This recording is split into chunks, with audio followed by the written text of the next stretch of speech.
তরকারি রুটি কার না ভালো লাগে, তাও যদি হয় এমন বাড়িতে বানানো মজার একটা তরকারি রেসিপি।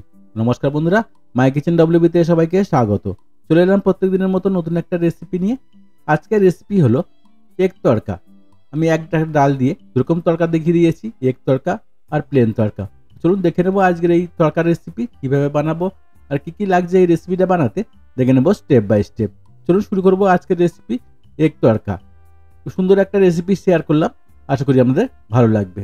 দেখে নেব আজকের রেসিপি। তরকা বানানোর জন্য আমি এখানে দুরকম ডাল নিয়ে নিয়েছি, একটা হচ্ছে গ্রিন মুগ আর একটা ছোলার ডাল। তো গ্রিন মুগটা আমি আগে ভিজিয়ে রেখেছিলাম 2-3 ঘন্টা আগে, আর ছোলার ডালটাকেও ভিজিয়ে রেখেছিলাম, সব ভিজে রেডি হয়ে গেছে। তো আমি গ্রিন মুগ নিয়েছিলাম 400 গ্রাম আর ছোলার ডাল নিয়েছিলাম 100 গ্রাম। তো সবগুলোকে একসঙ্গে দিয়ে ডালটাকে আগে আমরা বয়েল করে নেব। তো বয়েল করার জন্য আমি একটা প্রেসার কুকার নিয়েছি, তো দিয়েছি সবগুলো ডাল দিয়ে দিয়েছি, গ্রিন মুগ দিয়েছি আর দিয়েছি এখানে ছোলার ডাল। আপনি এখানে রাজমাও ব্যবহার করতে পারেন, তো রাজমা আমার কাছে অ্যাভেলেবেল নেই, তাই আমি এখানে রাজমা দিলাম না। আমি ছোলার ডাল আর গ্রিন মুগ দিয়ে আজকে তরকাটা বানিয়ে দেখাবো। আর দিয়েছি এখানে দুখানা এলাচ, একটা দারচিনির টুকরো, আর দিয়েছি 3 থেকে 4খানা লবঙ্গ।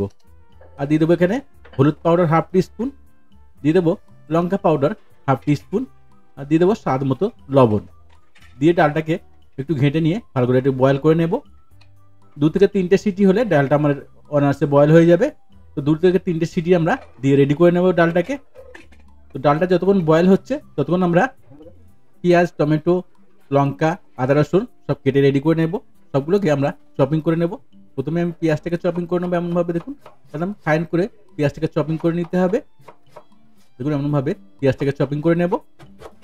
খুব সুন্দর একটা রেসিপি বন্ধুরা, শীতের দিনে রুটি তরকা সবারই প্রিয়। তো অবশ্যই বাড়িতে একবার ট্রাই করবেন, আর যদি বাড়িতে ট্রাই করেন কমেন্টে জানাতে ভুলবেন না রেসিপিটা আপনার কেমন লেগেছে। টমেটোটাকে আমরা ছোটো ছোটো করে চপিং করে নিয়েছি, এবার আদা রসুনটাকে ভালো করে চপিং করে নেব। তারপরে ধনে পাতাটা হালকা করে চপিং করে নিতে হবে বন্ধুরা। আর কে কোথা থেকে আমার এই রেসিপিটা দেখছেন কমেন্টে জানাবেন, তাহলে আমি ধন্যবাদ জানাতে পারবো সবাইকে। যদি ফেসবুক থেকে দেখে থাকেন পেজটাকে ফলো করতে ভুলবেন না, আর যদি ইউটিউব থেকে দেখে থাকেন চ্যানেলটাকে সাবস্ক্রাইব করে নেবেন এমন সব মজার মজার রেসিপি আগে দেখার জন্য। দেখুন বন্ধুরা সবগুলো আমার চপিং করা হয়ে গেছে, পেঁয়াজ, টমেটো, আদা রসুন, ধনে পাতা আর কাঁচা লঙ্কা সবগুলোকে রেডি করে নিয়েছি। ডালটা আমাদের দুখানা সিটি হয়ে গেছে, আর একটানা সিটি পড়লে আমরা নামিয়ে নেব। তো ডালটা আমাদের রেডি হয়ে গেছে, ডালটাকে এবার আমরা বন্ধ করে দেবো। আর এখানে নিয়ে নেবো ডিম। এখানে আমি 2খানা ডিম ভেঙে নিয়েছি এগ তরকা বানানোর জন্য।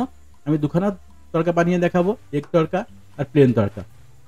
তো ডিমটা আমি ভেঙে রেডি করে নিয়েছি। ডিমটা ভালো করে একটু ফেটিয়ে নিতে হবে। রেসিপিটাকে যদি আপনারা পুরো ফলো করেন তাহলে দোকানের মতো এগ তরকা বা প্লেন তরকা বাড়িতেই বানিয়ে নিতে পারবেন খুব সহজেই। তো অবশ্যই রেসিপিটাকে পুরো ফলো করবেন। তো ডিমটা আমার রেডি হয়ে গেছে বন্ধুরা, এবার আমি ডালটাকে চেক করে নেব। তো ডালটা আমার রেডি হয়ে গেছে বন্ধুরা, দেখুন কত সুন্দরভাবে বয়েল হয়ে গেছে। এবার আমরা তরকা বানাতে স্টার্ট করব। পুরো ডালটাকে আমরা একটা সাইডে রাখবো, রেখে আমরা একটা কড়াই বসিয়ে দেবো, কড়া বা ফ্রাই প্যান।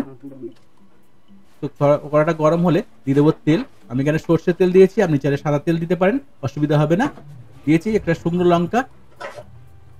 শুকনো লঙ্কাটা একটু ফ্রাই হয়ে গেলে দিয়ে দেবো চপিং করা পেঁয়াজ। আমি 2 থেকে 3 টেবিল চামচ এখানে পেঁয়াজ দিয়ে দিয়েছি। আর দিয়ে দেবো এখানে কাঁচা লঙ্কা, আদা রসুন দিয়ে ভালো করে একটু ফ্রাই করে নিতে হবে বন্ধুরা। তো সবগুলো আমি একটু ভালো করে ফ্রাই করে নেব, পেঁয়াজ বা আদা রসুনের গন্ধটা যাতে না ওঠে। তো ভালো করে একটু লাল লাল করে ফ্রাই করে নেব। একটু ফ্রাই হয়ে গেলে তারপরে এখানে দিয়ে দেবো আমরা মশলা। তো মশলার মধ্যে দিয়েছি আমি হলুদ পাউডার 1/2 টিস্পুনের একটু কম, আর দিয়েছি লঙ্কা পাউডার 1/2 টিস্পুন, আর দিয়েছি জিরা পাউডার 1/2 টিস্পুন, আর কালারের জন্য দিয়েছি কাশ্মীরি চিলি পাউডার 1/2 টিস্পুন। সবগুলো দিয়ে ভালো করে একটু মিশিয়ে নেব, আর দিয়ে দেবো স্বাদ মতো লবণ। তারপরে এখানে দেবো আমি কস্তুরি মেথি পাতা। তরকার টেস্টটাকে দ্বিগুণ করতে গেলে দিতে হবে আপনার কস্তুরি মেথি পাতা, আর দিতে হবে ধনে পাতা। ধনে পাতাটা আমি পরে দেবো। তো সবগুলো একটু ভালো করে ফ্রাই করে নেব। ফ্রাই করে নিয়ে দিয়ে দেবো এখানে টমেটো। আমি এখানে 2 টেবিল চামচ মতো টমেটো চপিং দিয়ে দিয়েছি। দিয়ে আরও কিছুক্ষণ ভালো করে একটু মশলাটাকে ভালো করে ফ্রাই করে নিতে হবে। খুবই মজার একটা রেসিপি বন্ধুরা, অবশ্যই বাড়িতে একবার ট্রাই করবেন। আর যদি বাড়িতে ট্রাই করেন কমেন্টে জানাতে ভুলবেন না রেসিপিটা আপনার কেমন লেগেছে। শীতের সন্ধ্যায় খুব সুন্দর একটা ডিনার রেসিপি শেয়ার করলাম। আপনি এটাকে পরোটা বা রুটি দিয়ে সার্ভ করতে পারেন, খেতে খুব মজা হয়। তো অবশ্যই একবার ট্রাই করবেন বন্ধুরা বাড়িতে। আর যদি বাড়িতে ট্রাই করেন কমেন্টে জানাতে ভুলবেন না রেসিপিটা আমার কেমন লেগেছে। তো দেখুন বন্ধুরা, মশলাটা খুব সুন্দরভাবে ফ্রাই করে নিয়েছি। এবার এখানে দিয়ে দেবো আমি ডাল, যে বয়েল করে রেখেছিলাম ডালটা, তরকা ডালটা। ডালটা এখানে আমি হাফের একটু কম দিয়ে দেবো। আমি দু রকম তরকা বানাবো, একটা প্লেন তরকা, একটা এগ তরকা। তার জন্য এগ তরকার জন্য কিছুটা রেখে দেবো। তো দিয়ে ভালো করে এটাকে মশলার সঙ্গে ভালো করে মিশিয়ে নিতে হবে। দেখুন এমনভাবে ভালো করে একটু মিশিয়ে নেব। ভালো করে ডালটাকে মিশিয়ে নিয়ে তারপর এখানে গার্নিশে আমরা দিয়ে দেবো ধনেপাতা। আমরা প্লেন তরকা রেডি হয়ে যাবে খুব সহজেই। আর রেসিপিটা যদি পুরো ফলো করেন তাহলে দোকান থেকে আর তরকা কিনে খেতে হবে না, আপনি বাড়িতেই বানিয়ে নিতে পারবেন খুব মজার একটা তরকার রেসিপি। দেখুন বন্ধুরা কত সুন্দর হয়ে গেছে আমার প্লেন তরকা রেডি। এবার দিয়ে দেবো এখানে গার্নিশের জন্য ধনেপাতা। তারপর এটাকে আমরা নামিয়ে নেব, বানাবো আমরা এগ তরকা। তো চলুন দেখে নেবো এগ তরকা কীভাবে বানাবো। এগ তরকা বানানোর জন্য আমরা কড়া নিয়ে নিয়েছি, দিয়েছি তেল। তেলটা একটু গরম হলে যে ডিমটা আমরা ভেঙে রেখেছিলাম সেটাকে একটু ফ্রাই করে নেব আগে। ডিমটাকে ভালো করে ছোটো ছোটো করে ঝুরো ঝুরো করে ফ্রাই করে নিতে হবে। এক ভুজিয়া টাইপের করে নিতে হবে বন্ধুরা। দেখুন এমনভাবে ভালো করে ঝুরো ঝুরো করে কুচি কুচি করে ফ্রাই করে নেব। ডিমটা কুচি করে ফ্রাই করে সাইড করে নামিয়ে রেখে দেবো। তারপর চলে যাব আমরা পরের স্টেপে। তো ডিমটা আমার রেডি হয়ে গেছে বন্ধুরা। ওই কড়াতে দিয়েছি তেল, তেলটা গরম হয়ে গেলে দিয়ে দেবো আদা রসুন আর লঙ্কা, তারপর দিয়ে দেবো পেঁয়াজ। সবগুলোকে ভালো করে একটু ফ্রাই করে নেব, একটু লাল লাল করে ভালো করে ফ্রাই করে নিতে হবে। একটু ভালো করে ফ্রাই হয়ে গেলে তারপর এখানে দিয়ে দেবো আমরা মশলার মধ্যে দিয়েছি আমি এখানে হলুদ পাউডার, আর দিয়েছি এখানে লঙ্কা পাউডার হাফ টিস্পুন, জিরা পাউডার দিয়েছি হাফ টিস্পুন, আর দিয়ে দেবো এখানে কাশ্মীরি লঙ্কা পাউডার কালারের জন্য হাফ টিস্পুন, দেবো লবণ স্বাদ মতো। তো সবগুলো দিয়ে ভালো করে এটাকে মাখিয়ে নিতে হবে। ভালো করে মশলার সঙ্গে ভালো করে ফ্রাই করে নিতে হবে। মশলাটা যত ভালো করে কষিয়ে নেবেন তরকারিটা তত সুন্দর হবে আর খুব টেস্টি হবে। তো ভালো করে আমরা মশলাটা ফ্রাই করে নেব। ভালো করে ফ্রাই হয়ে গেলে দিয়ে দেবো এখানে টমেটো দিয়ে আরও কিছুক্ষণ আমরা মশলাটাকে ভালো করে একসঙ্গে ফ্রাই করে নিতে হবে। তারপর দিয়ে দেবো এখানে কস্তুরি মেথি পাতা দিয়ে ভালো করে একটু নেড়ে ছেড়ে তারপর এখানে আমরা দিয়ে দেবো ডাল, যে তরকা ডালটা রেখেছিলাম বাকিটা এখানে দিয়ে দেবো। এবার ডালের সঙ্গে মশলাটা ভালো করে মিশিয়ে নিতে হবে।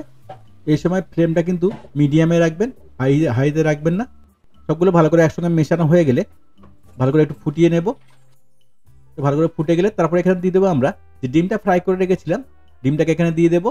আর দিয়ে দেবো গার্নিশের জন্য ধনেপাতা। দেখুন বন্ধুরা কত সুন্দরভাবে রেডি হয়ে গেছে। তো পুরো ভিডিওটি দেখার জন্য সবাইকে ধন্যবাদ। ভালো থাকবেন, সুস্থ থাকবেন। আবার দেখা হবে নেক্সট রেসিপিতে। আমার এই রেসিপিটা আপনার কেমন লেগেছে কমেন্টে জানাতে ভুলবেন না। আরও কি নতুন নতুন রেসিপি আপনারা দেখতে চান অবশ্যই কমেন্ট করে জানান, সেই সব রেসিপি নিয়ে আসবো আমি আপনাদের জন্য। ধন্যবাদ, ভালো থাকবেন, সুস্থ থাকবেন।